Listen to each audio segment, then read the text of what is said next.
प्रसार भारती अभिलेखागार की प्रस्तुति सदाबहार सुनहरे दौर का अनमोल खजाना।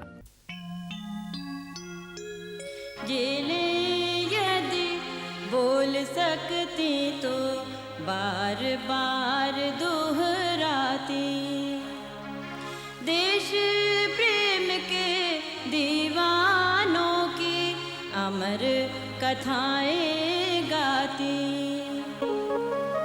सरफरोशी की तमन्ना अब हमारे दिल में है।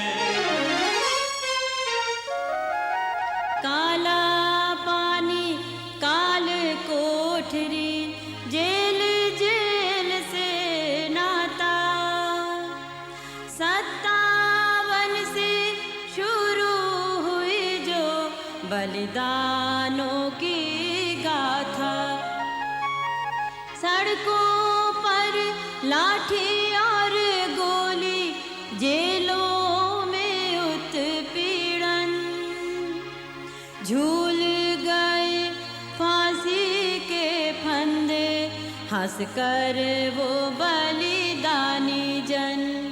मेरा रंग दे बसंती चोला माए, रंग दे बसंती चोला।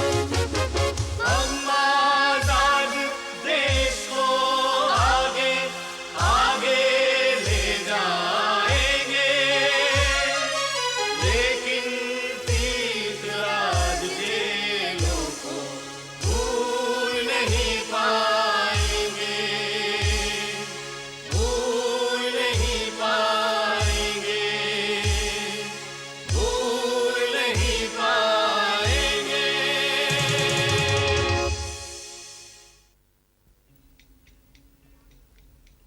साबरमती के तट पर अब यादगार के लिए सहेजा गया ये आश्रम अपने आप में इतिहास का एक पूरा अध्याय है। इसी में है एक हिस्सा हृदय कुंज। तब एक साधारण सी कुटिया थी ये, पर इसने दुनिया भर में असाधारण ख्याति पाई। गुलाम भारत की गरीब जनता की आत्मा एक अधरंगे फकीर के रूप में रहती थी यहां।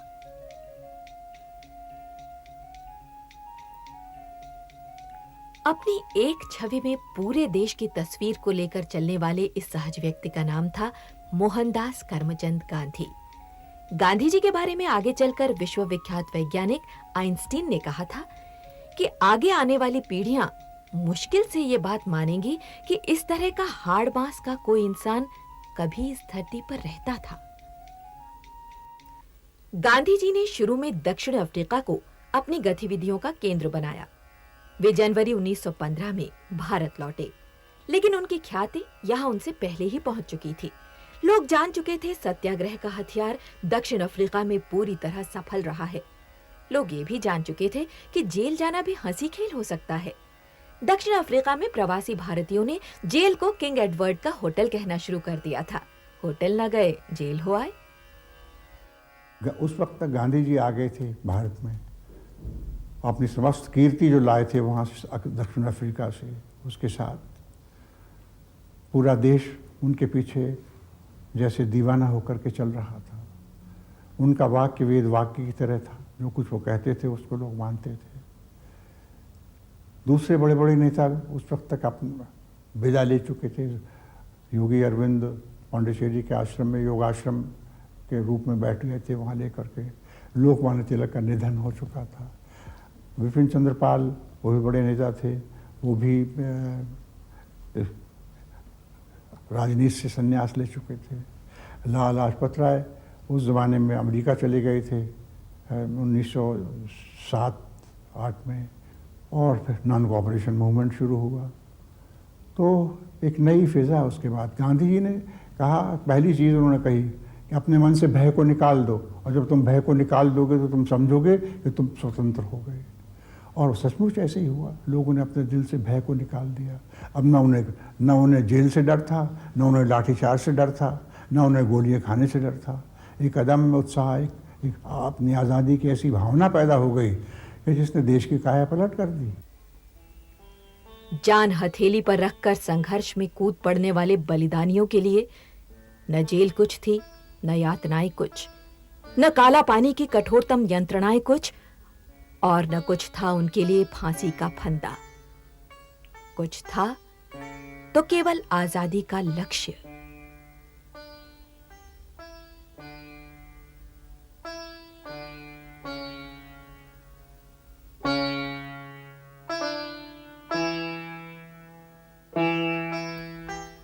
गांधी जी की असहयोग की पुकार जन जन के लिए थी।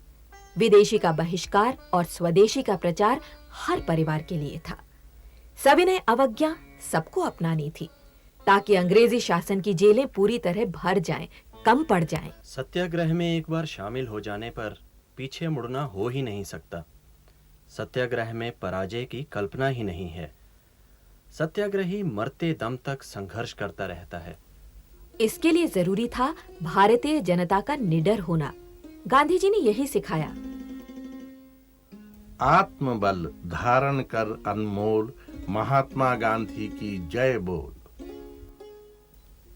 अंधेरे में जलती मशाल की तरह गांधी जी देश के हर उस कोने में गए जहां ज्यादा अंधेरा था। सन 1917 में बिहार के एक ग्रामीण राजकुमार शुक्ल ने चंपारण में किसानों की दुर्दशा बताई।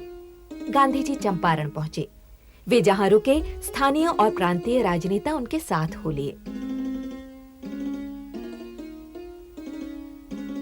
चंपारण में राजेंद्र प्रसाद समेत और तमाम युवा नेता गांधी जी के साथ गांव-गांव घूमे। अंग्रेज व्यापारियों ने जो यहाँ आए भारत में, उन्होंने नील की कोठियाँ खोली, बिहार, विशेष रूप से बिहार में और बंगाल में। वहाँ वो जाते थे किसानों को बुला करके, तुम्हें इतनी नील हमें देनी है। नतीजा उसका ये होता था कि वो नहीं दे पाते थे, और अगर नील की ही खेती करने लगे, सारी ज़मीन उसी में निकल जाए, तो फिर वो अपने लिए चावल और दूसरी चीज़ें कैसे पैदा करें, खाने की वस्तुएं कैसे पैदा हों। इस चीज़ ने भी एक बड़ा रिजेंटमेंट उनके भीतर पैदा किया, किसानों के भीतर। कुछ लोग उनमें से निकले, और इस तरह से निकले कि नीलहे गोलों के अत्याचार वहाँ गांव में जिस तरह से व्यक्त किए जा सकते थे, उससे ज़्यादा व्यक्त होने लगे कलकत्ते की महानगरी में। और वहाँ नीलहे गोलों के अत्याचारों को लेकर लोगों ने नाटक लिखे, उनका प्रदर्शन किया। फिर कर्मक्षेत्र बना गुजरात का खेड़ा जिला, जहां फसल बर्बाद हो गई थी, लेकिन सरकार बेरहमी के साथ मालगुजारी वसूल रही थी। गांधी जी ने किसानों को लगाम न देने की कसम दिलवाई। युवा वकील वल्लभ भाई पटेल तथा अनेक अन्य युवाओं ने घर घर जाकर अलख जगाई। चंपारण और खेड़ा में संघर्ष के गांधीवादी तरीकों ने ऐसा माहौल बना दिया कि पूरे देश की जनता गांधी जी के इशारों पर चलने को आतुर होने लगी। फिसलते काल करों से शस्त्र, कराली कर लेती मुंह बंद, पधारे ये प्यारे पद पद्म, सलोनी वायु हुई स्वच्छंद। गांधी जी ने फरवरी 1919 में प्रस्तावित रॉलेट एक्ट के देशव्यापी विरोध का आह्वान किया। जगह जगह विरोध प्रदर्शन हुए।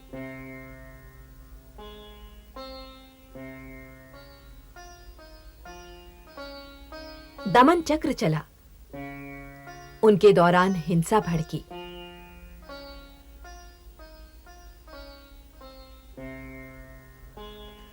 अमृतसर और लाहौर में नियंत्रण पाना मुश्किल हो गया। गांधी जी को किसी अनजान जगह भेज दिया गया। 13 अप्रैल 1919 को बैसाखी के दिन जलियांवाला बाग में जनरल डायर ने निहत्थी जनता पर गोलियां चलवा दी।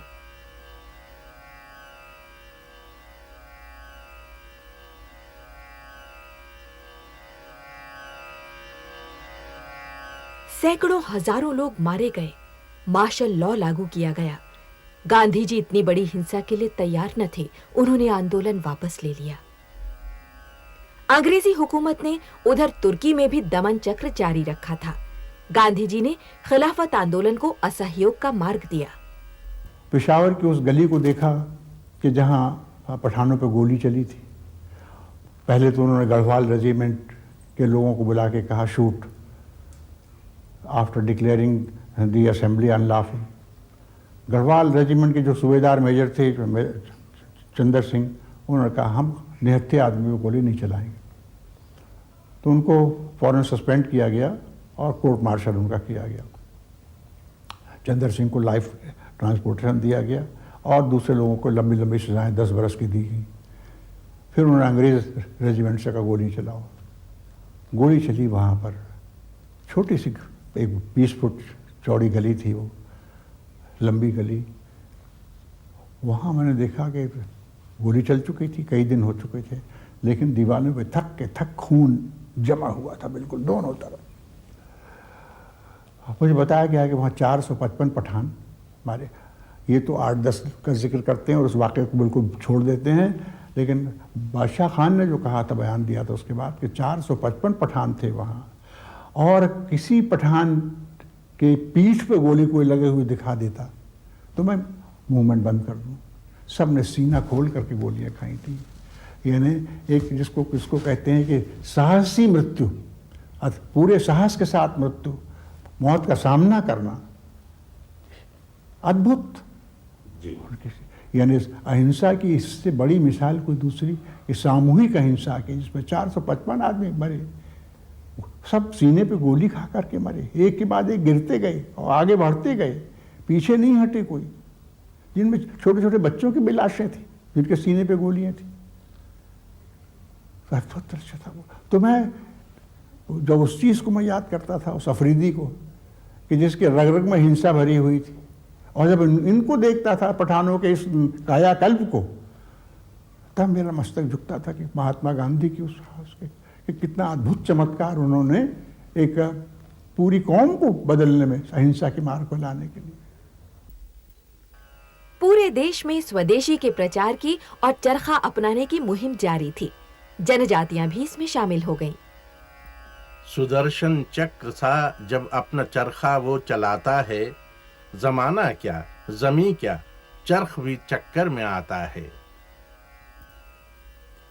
गांधी जी को असंतोष भड़काने के आरोप में 6 वर्ष की सजा दी गई। गांधी जी और तपे।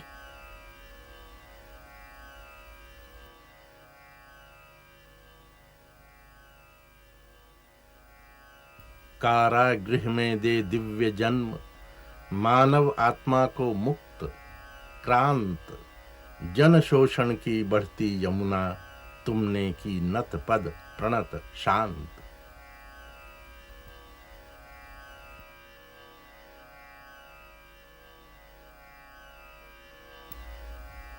मोहनदास करमचंद गांधी अब तक महात्मा की प्रतिष्ठा पा चुके थे।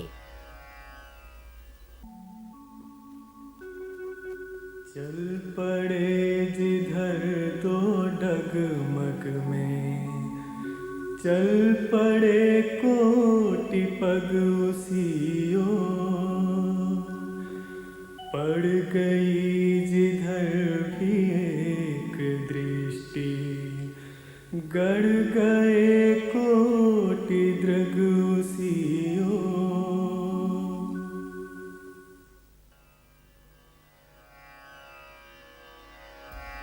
गांधी जी का कहना था कि सत्याग्रह सत्य की खोज है। सत्य की इसी राजनीतिक और वैयक्तिक खोज के लिए वे अक्सर अंतर्मुखी हो जाते, मौन व्रतधारी। राजनीतिक जीवन में फिर उथल पुथल के दिन आए। साइमन कमीशन को काले झंडे दिखाने में देश के लाडले नेता लाजपत राय पुलिस की लाठियों से घायल हो गए। आगे अभी और भी बड़ी राजनीतिक मंजिलें थी, लेकिन इस बीच महात्मा गांधी के कुछ मार्मिक मानवीय प्रसंग सामने आए। इन्हें कम ही लोग जान पाए। गांधी जी का लिखने का क्रम बराबर जारी रहा। अवकाश के क्षणों में गांधी जी की कल्पनाएं कितनी मधुर और सुखद होती थी, इसकी एक बानगी उनके हिमालय भ्रमण के दौरान पाठकों को मिली।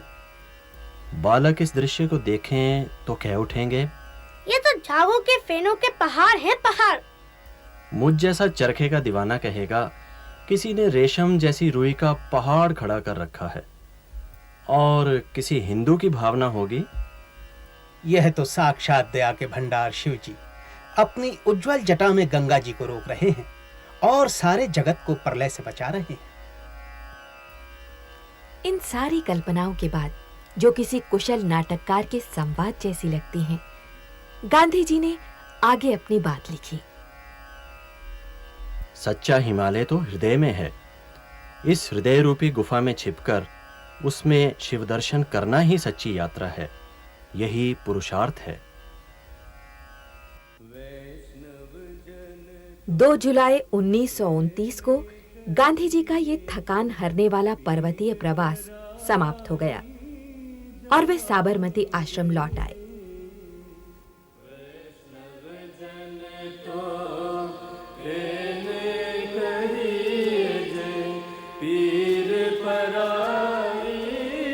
साबरमती आश्रम से ही शुरू हुई अंग्रेजी कानून को भंग करके नमक बनाने के लिए दांडी यात्रा। नमक सत्याग्रह दांडी से शुरू होकर पूरे देश में फैल गया। ये गांधी जी के व्यक्तित्व का ही कमाल था। फिदाए वतन खैर ख्वाहे वतन है, वो बेताज का बादशाहे वतन है।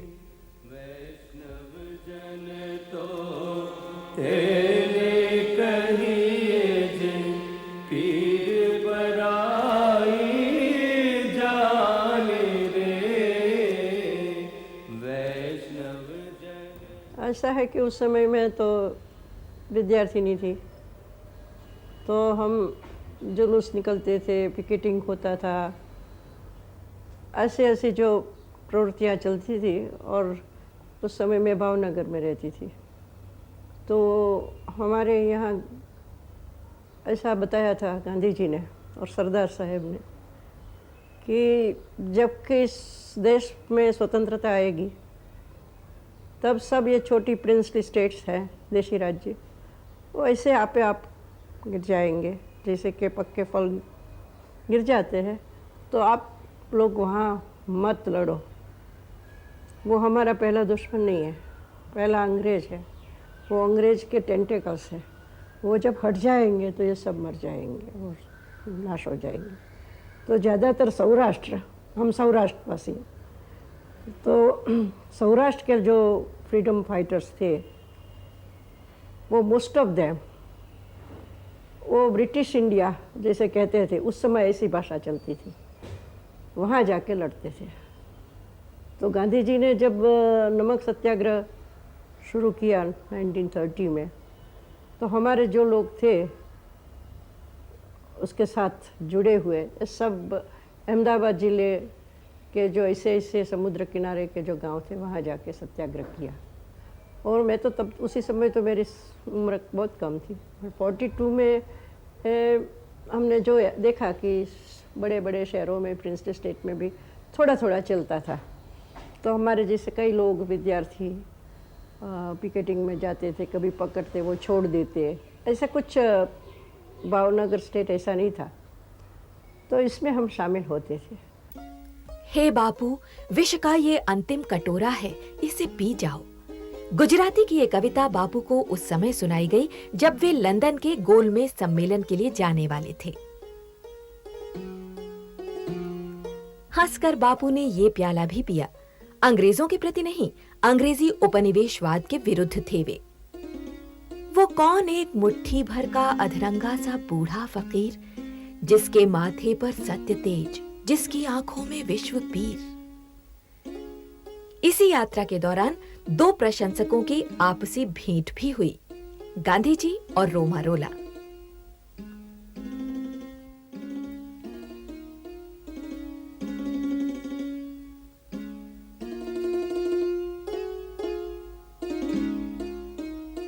अंग्रेज सरकार अब इस अधरंगे फकीर से डरने लगी थी कि कहीं उसे अपने उपनिवेश से हाथ न धोना पड़ जाए।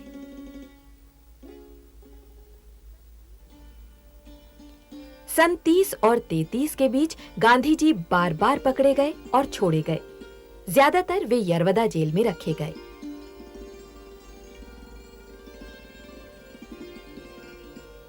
यरवदा जेल में गांधी जी ने अपना न्याय के पक्ष में लेखन और निजी तौर पर सहयोगियों व साथियों के मल को उठाने का काम जारी रखा। गांधी जी को निजी असंतोष के कई कारण राजनीतिक वातावरण से मिले।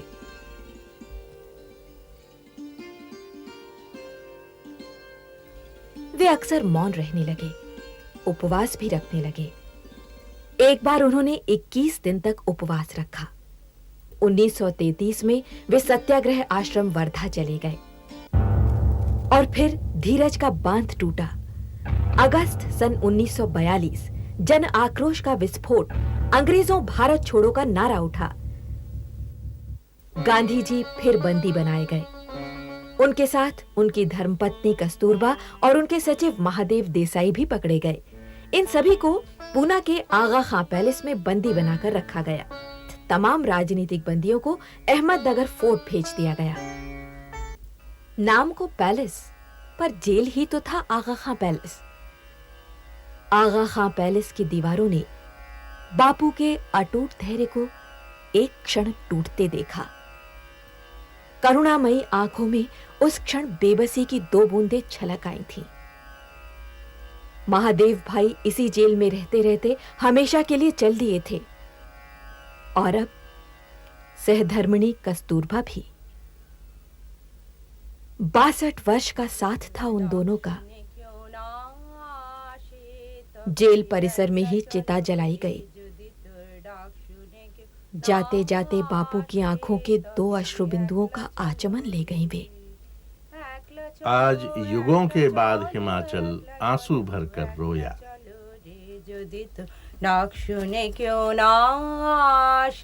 गुरुदेव रवींद्रनाथ ठाकुर ने कविता में कहा, गांधी महाराज के अनेक शिष्य हैं, पर वे न धन के लालची हैं और न किसी से डरने वाले।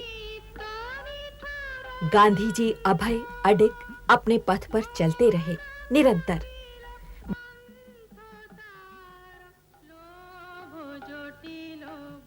भारत भर की भाषाओं में बापू पर कविताएं लिखी गईं। तमिल के कवि सुब्रमण्य भारती ने कहा, धन्य हैं गांधी जी आपने उस भारतवर्ष के उद्धार के लिए अवतार लिया है, जहां गरीबी का तांडव नृत्य हो रहा है, जो गुलाम है, जो पतन के गर्त में डूबा है। मलयालम के कवि वल्लतोल नारायण मेनन ने बापू को गुरुदेव मानते हुए लिखा कि उनके लिए ये वसुधा ही कुटुंब है। 2 अक्टूबर 1944 बापू का 75वां जन्मदिन। उनकी हीरक जयंती न केवल आश्रम में बल्कि देश भर में बड़ी धूमधाम से मनाई गई।